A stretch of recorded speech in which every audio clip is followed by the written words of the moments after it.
Olá, eu sou Ana Karina Wagner e o vídeo de hoje é o famigerado unboxing. Para quem não sabe, entre os dias 8 a 15 de novembro ocorreu o Fest Livro da USP, em que várias editoras colocaram vários livros no seu catálogo com o mínimo 50% de desconto. E é claro aqui que eu fiz a festa. Eu compartilhei com vocês várias dicas, eu vou deixar até linkado aqui nos cards, caso vocês queiram se preparar para as próximas feiras, próximos eventos. Aí eu vou deixar linkado aqui para quem quiser saber como funcionou e tudo mais. E nesse vídeo aqui eu vou me entender mais fazer o vídeo de unboxing aqui de uma das editoras que eu comprei. E uma das dicas que eu dei foi nesses vídeos falando de como aproveitar esses eventos online de descontos, é você focar normalmente em algumas editoras em que tem frete grátis ou que você vai querer comprar em mais quantidade. E no meu caso, uma das editoras escolhidas foi a editora 34. A editora 34 estava fazendo a venda dela, ela e outras editoras, através da livraria Martins Fontes Paulista.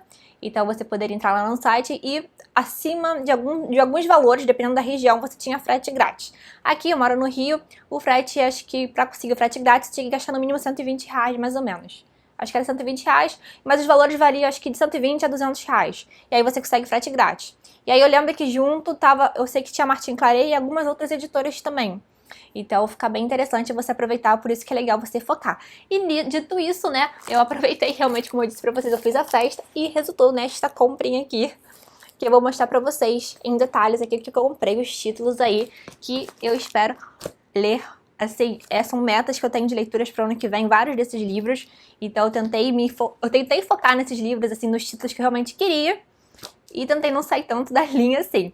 E um dos próximos vídeos aí vai ser o unboxing das compras que eu fiz no site da Companhia das Letras. Então, fique de olho. Então, se você é novo por aqui, para você não perder os próximos vídeos do canal, se inscreva, já deixa seu joinha aqui. E durante o vídeo, se você quiser acrescentar fazer algum palpite, sugerir alguma leitura, algum desses livros que você acha que já leu, você tem interesse, vai comentando aqui, que é um prazer trocar ideia com vocês, tá bom? Pronto, tô com a caixa aqui, o estilete na mão. Eu vou tentar abrir junto com vocês aqui, mas tá difícil porque ela tá muito pesada. Mas vou tentar passar aqui, peraí, deixa eu descer um pouco aqui, senão eu não aguento. Pronto, caixa aberta, agora eu vou mostrar os títulos que eu comprei pra vocês. Eu tô super animada aqui, tô super empolgada. Vamos ver aqui, peraí, tá bem embalado esse aqui, deixa eu tentar tirar tentar pegar o pacote, então. Esse aqui é o pacote.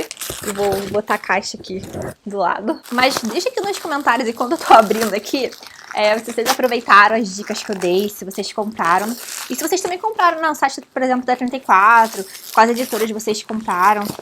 Deixa aí nos comentários aí pra gente trocar essas ideias. E se vocês compraram no site 34, né, vocês compraram o catálogo 34, quais livros vocês compraram? E o primeiro livro que eu vou mostrar aqui pra vocês é o Romance de Tristão, do Birol. Provavelmente não é assim que se pronuncia, perdão. É uma edição bilíngue com tradução e introdução do Jacinto Lins de Brandão. E eu tenho vontade de ler essa história há um bom tempo, desde a época da escola.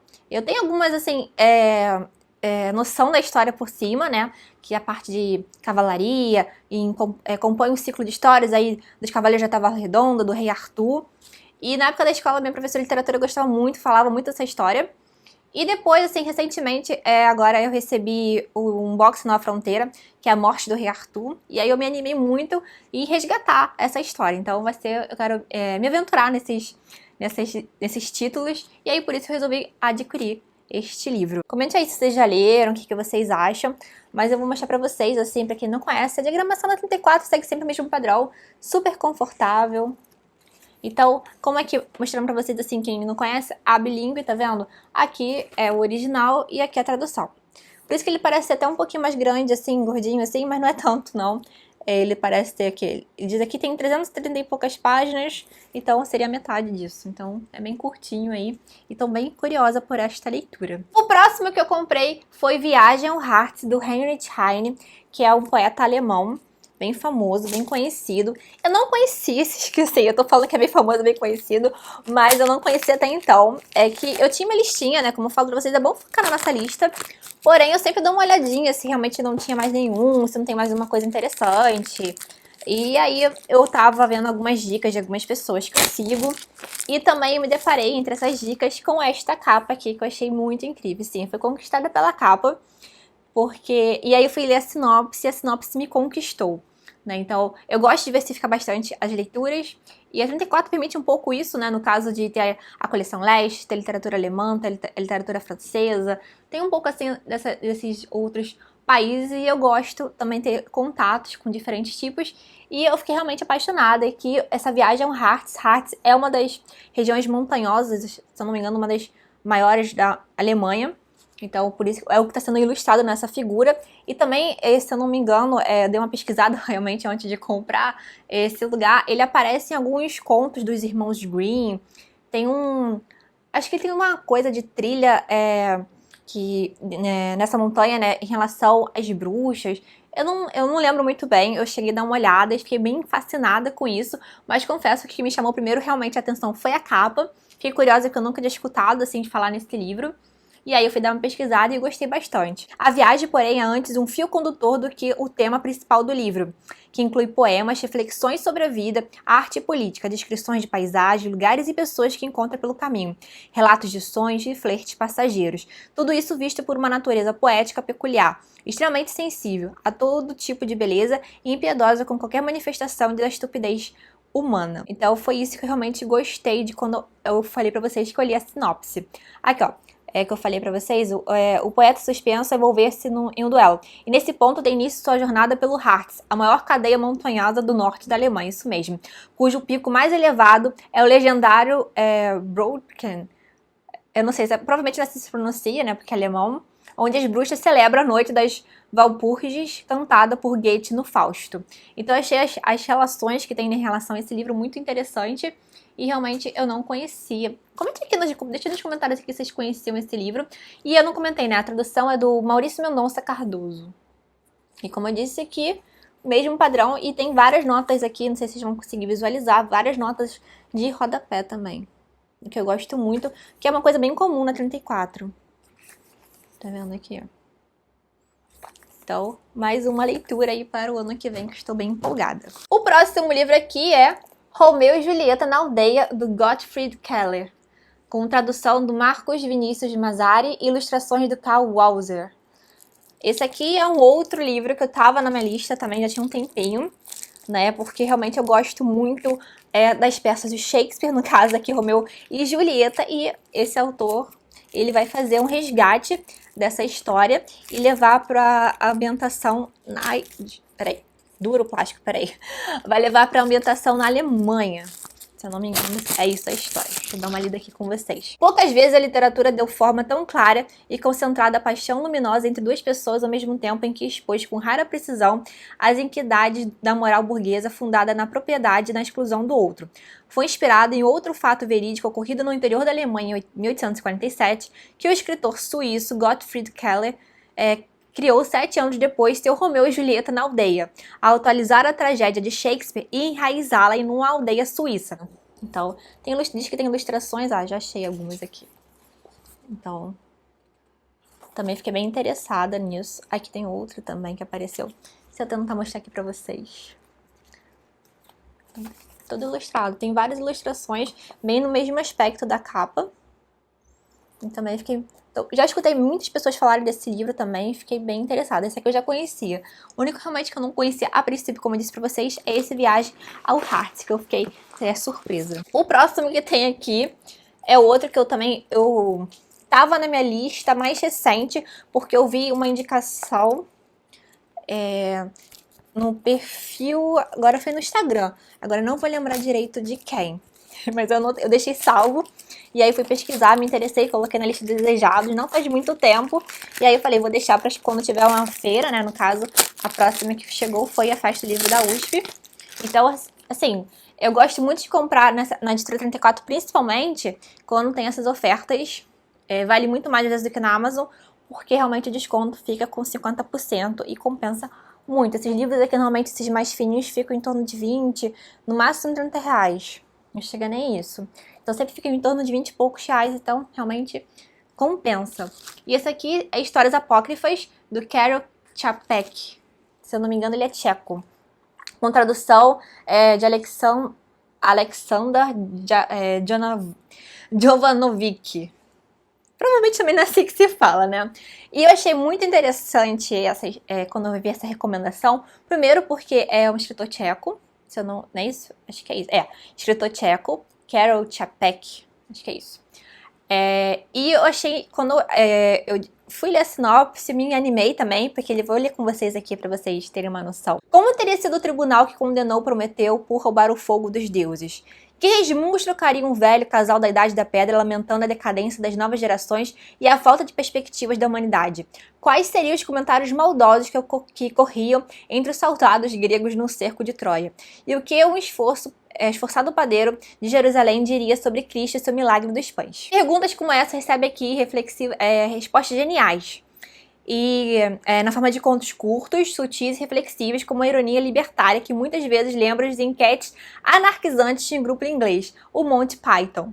Então, esse grupo inglês muito famoso aí, da década de 80, se eu não me engano, eu já escutei muito, né, nas minhas aulas de programação de Python, justamente que a linguagem de Python, ela surgiu, o nome Python da linguagem, só um adendo aí para quem for da área, ela surgiu a partir deste grupo. E aí eu fiquei mais interessada com a ligação. Então, sempre quando surgem essas curiosidades, eu acho incrível. E aqui tem uma reunião de 29 textos. Então, dá pra ler bem legal, assim, durante o mês, assim, um texto por dia. Dá pra tentar encaixar aí. Normalmente vocês às vezes me perguntam como ler mais de um livro ao mesmo tempo. Escolhendo livros assim. Esse aqui são 29 textos, então dá pra você ler um texto aí ao longo do mês. O próximo aqui é Quérias e Calíroe, do Cariton de Afrodísias. Esse aqui, fiquei até surpresa depois que eu comprei, que saiu a lista com os finalistas, né, os indicados aí, os finalistas ao Prêmio Jabuti desse ano. E na categoria de tradução, a 34 tá com alguns títulos. E esse aqui era um dos títulos, né, que foi o lançamento do ano passado. E tem a tradução, apresentação e pós-fácil da Adriane da Silva Duarte. E esse livro aqui, ele faz parte de uma coleção, né? Tem a famosa coleção Leste, que muitos de vocês conhecem, quem acompanha a 34, mas essa aqui é uma coleção, às vezes, que ficou um pouco esquecida, que é uma coleção que realmente eu gosto bastante, que é a coleção Fábula. Se vocês olharem aqui na primeira página, ela difere das outras, que ela tem um símbolo da coleção. Aqui, tem esse símbolo aqui, que é da coleção Fábula. Atrás também vem escrito Fábula, e aqui na lombada vem escrito também o nome da coleção Fábula. Então, eles têm títulos bem interessantes mesmos. Eles têm alguns em capa dura, alguns de contos, alguns... A história do Sr. Sommer foi até uma que eu indiquei, dos irmãos Green. Tem de alguns aí e tem outros títulos também bem curiosos aqui. E esse aqui é um romance grego, se eu não me engano, um dos primeiros aí do Ocidente. Um rapaz se deixa encantar por uma moça, a mais bela de Siracusa. Seu amor é correspondido, e tudo parece mais que promissor, com o beneplácito de Afrodite, mas os azares do mundo, sob a batuta errática da fortuna, parece soprar em outra direção, e logo sobrevêm complicações e quiprocós, raptos de guerras, persas e piratas, peripécias e reviravoltas. A trama irresistível de Quérias e Calíroe, concebida no século I d.C. por um autor grego de quem se sabe pouquíssima coisa. Então, realmente, são essas curiosidades, assim, essas histórias realmente me conquistam. E como eu disse pra vocês, eu gosto muito da coleção Fábula, então, por ser um título da coleção Fábula, me chamou muita atenção. O próximo que eu vou mostrar pra vocês é um que eu tava querendo há muito tempo mesmo, que é Os Cantos de Canterbury, de Geoffrey Chaucer, que é um dos clássicos aí, um dos primeiros clássicos da literatura inglesa. Então, eu tenho uma vontade imensa de ler esse texto há muito tempo. Ele e o Decameron, né? E, se eu não me engano, ele que se inspirou, ou ele... Eu não sei se ele que inspirou o Decameron, ou ao contrário. Agora eu não vou lembrar a ordem. Peraí que tem aqui... Ah, tem falando aqui atrás já. Com uma estrutura análoga ao Decameron de Boccaccio. Eu tenho muito interesse pelo que... A premissa dessa história, né? Porque são... Peraí, deixa eu falar primeiro aos poucos, aqui que eu começo a falar várias coisas, né? Essa aqui é uma edição bilíngue, por isso que ela é bem gordinha no caso, né? E tem a tradução do inglês médio, apresentação e notas de Paulo Visioli. E pós-fácil, notas adicionais de José Roberto Ochea. Algo assim. Essa aqui é um título que tem Os Cantos da Cantuária, que sai pela Penguin, da Companhia das Letras, né? Mas eu tive mais interesse nessa edição aqui. Se eu não me engano, ela andou esgotada da Companhia das Letras e tudo mais, mas essa capa aqui eu sempre me chamou mais atenção. E esse conteúdo aqui, pelo material que tem, também por ser uma edição bilíngue, eu fiquei mais interessada em adquirir essa da 34. E esse aqui são contos, né? Então eles fazem uma viagem E cada uma dessas pessoas aqui vai contando a sua história. E também ao estilo do Decameron, que eu também é outra que eu tenho muita curiosidade de ler. Então são leituras que eu pretendo fazer em breve. Mas eu não sei porque eu tenho muita curiosidade mais ainda de ler esse aqui. Né? Porque Decameron são 10 personagens que contam as histórias. Aqui são muito mais personagens. E o escritor, ele morreu antes de terminar esse livro. Então, se eu não me engano, o que eu já li é que o último conto presente aqui, ele tá incompleto. Aí eu não sei como eles colocaram direito nessa edição. E também faltaram histórias de alguns desses personagens. Porque, pelo que sabe, cada um desses personagens iria contar uma história, mas nem todos, não chega a contar de todos aqui. Então eles vão contando histórias para entreter a viagem. Redigidos por Geoffrey Chaucer entre 1376 e 1400, Os Cantos de Canterbury são o primeiro grande clássico da literatura mundial composto em língua inglesa e provaram ser ao longo do tempo fonte recorrente de inspiração para autores tão diversos como Shakespeare e Joyce. Então tem uma estrutura análoga, como eu disse, ao Decameron de Boccaccio, mas sem nada a dever à obra do italiano. Aqui 30 peregrinos, entre os quais se inclui o próprio autor, partem romaria para a Catedral de Canterbury e durante a viagem cantam, cada um à sua maneira, uma história para entreter o grupo. O conjunto das narrativas forma um panorama extremamente vivo dos gêneros cultivados na época. O romance de cavalaria, então mais um relacionado ao romance de cavalaria, né, como o romance de Tristão. O poema heróico cômico, a fábula, as legendas dos santos e a narrativa popular, com tons que vão do cômico ao sublime, do tratado moral à pura malícia e picardia. A partir dessa multiplicidade de registros e situações, Chaucer compôs um conjunto coeso que casa com perfeição aos discursos com a profissão e a personalidade de quem narra, criando um jogo de espelhos entre histórias que ilumina de maneira fascinante as diversas facetas da vida medieval. Eu sempre tive muito fascínio por histórias desse período medieval, então por isso que eu estou muito feliz com esta aquisição. Vou mostrar para vocês aqui, né, como é dentro, mas como é um livro marronzinho, né, também é bilíngue, mesmo esquema.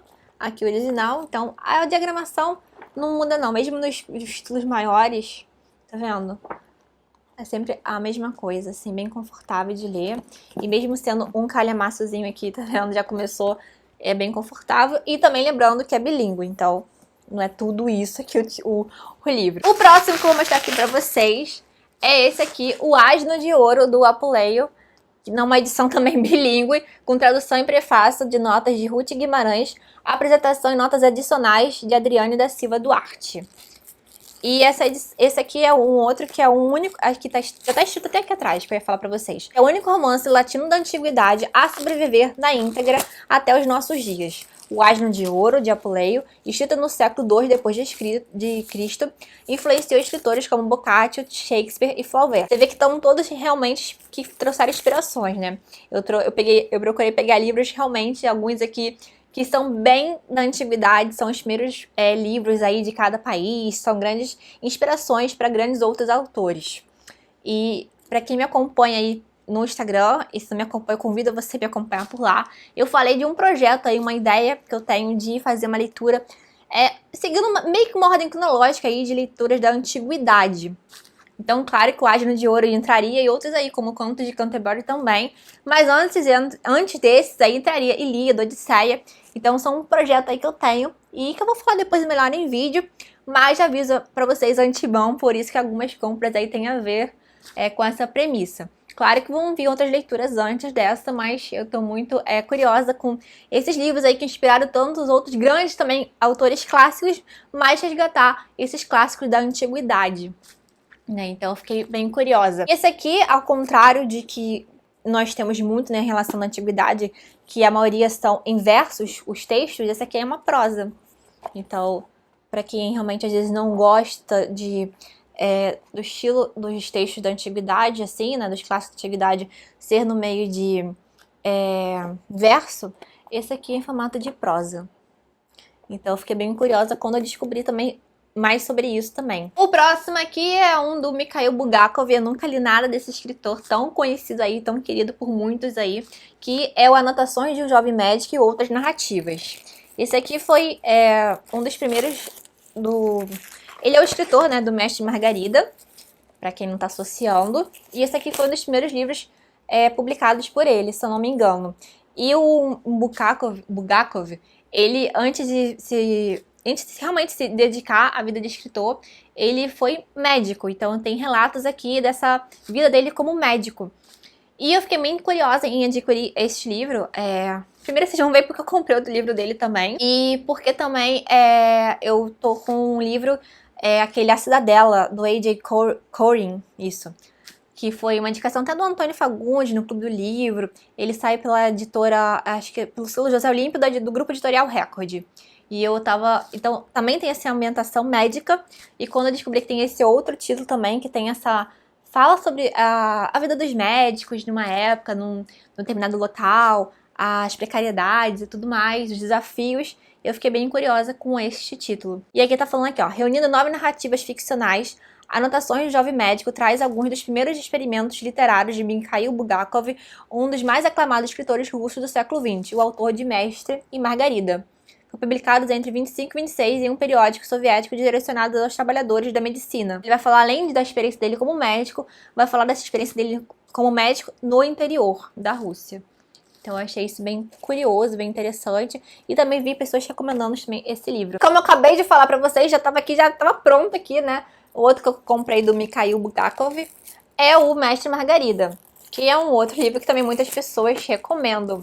Já vi pessoas também que não gostam tanto, mas a maioria das pessoas que eu vejo falam super bem desse livro. E eu também sempre tive muita curiosidade de ler. E ele tem a premissa do Pacto Fausto, né? Então, também tem muita curiosidade. E, não, pausa por esta capa, que eu acho a coisa mais linda aqui. Eu acho linda essa capa. Uma das coisas que eu acho realmente que me chama muita atenção. Eu sei que tem, acho que sai pela Alfaguara da companhia, mas essa edição da 34 eu acho simplesmente maravilhosa. E porque também tem a tradução do Irineu Franco Perpétuo, que eu sou muito fã dele. Então, tô bem curiosa também em fazer essa leitura.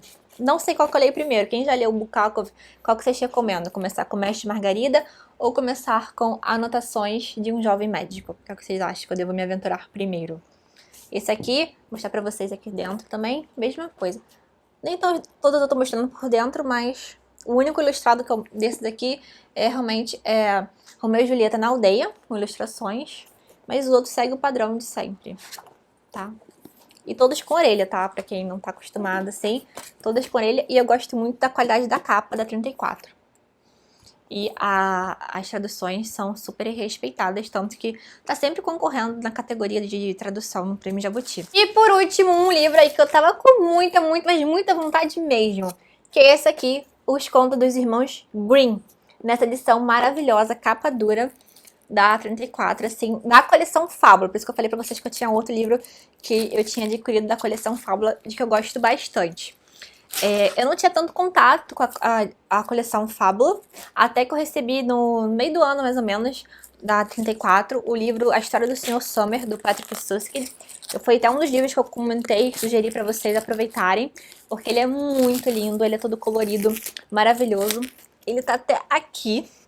Então, também é nessa mesma tipo de edição capa dura, que eu não conhecia esses títulos e não sabia que essa coleção Fábula tinha alguns em capa dura, né? E esse aqui, ó, vou mostrar pra vocês, é capa dura. Aqui tem um baixo relevo e olha aqui essa lombada aqui, a coisa mais linda, escrito Green. É, assim, fantástico. Tô apaixonada nessa edição. Olha que coisa linda. Eu nunca tinha visto ela em mãos. Mas aqui por dentro, ela é branca, tá? Mas não me incomoda. O livro que eu também li, A História do Sr. Summer, é folha branca. Mas também nada me incomoda aqui, porque é uma tradução muito boa. E tem a totalidade, né, dos contos que conseguiram resgatar. Mas é tudo bem organizado, tá vendo aqui, ó? Começa o conto, tem o título.